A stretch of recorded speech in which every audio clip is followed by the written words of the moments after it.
Bonjour à tous. Aujourd'hui, je voudrais vous parler de l'observation de la machine volante que j'ai vue en septembre 1981, vers le début de septembre. Ma première hypothèse, c'était pas mal la bonne.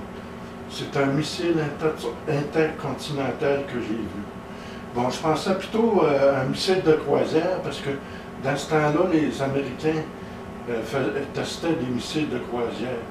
Mais ça ne pouvait pas être un missile de croisière parce que simplement parce qu'il n'y avait pas de jet de gaz. Or, les fusées, quand on lance des fusées, au début, il y a beaucoup de gaz, mais par la suite, l'énergie cinétique va contribuer à faire avancer la fusée. Bon, moi, ce que je pense ici, vous avez la base, admettons la base de lancement, le cosmodrome Baïkonour au Kazakhstan. Voyez-vous, il est ici. Si je me fais à la direction que je l'ai vue d'ouest en est, ça ne pouvait pas venir des États-Unis, le lancement. Puis l'altitude, regardez, on va suivre un cercle, les parallèles, là. Oups, on s'en vient jusqu'au Québec. Bon, au nord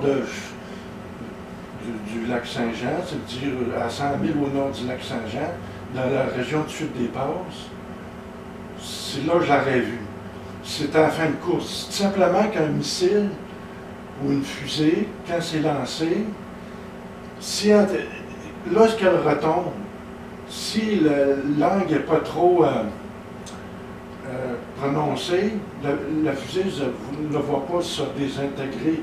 Elle va simplement faire comme un planeur. Mais si l'énergie cinétique est inférieure à l'énergie de libération, elle ne va pas quitter la Terre. Elle va simplement rebondir sur l'atmosphère. Excusez. Bon. Elle va simplement rebondir sur l'atmosphère, mais elle va perdre de plus en plus d'altitude. Alors, moi, j'ai estimé que l'altitude était au moins à 10 km au-dessus des nuages, pas de bruit, pas de jet de gaz. Ça pouvait être juste une fusée. Dans ce temps-là, en 1981, les Russes étaient capables de faire de très, très grosses fusées, comme les Américains. Puis, d'après moi, c'est vers la fin de course. Lorsque la fusée a commencé son périple au-dessus du Canada, devait être très très haut. C'est un test simplement pour tester le système de défense morale, que j'imagine. Mais au début du Canada, voyez-vous, ça peut être passé un peu au-dessus, au sud de l'Alaska. Bon, l'altitude devait être très élevée. Mais elle a perdu l'altitude jusqu'au Québec. Puis là, est-ce qu'il y avait assez d'altitude pour que ça rentre jusqu'à l'océan Atlantique? Je ne suis pas certain. Donc, ce missile-là a tombé à quelque part.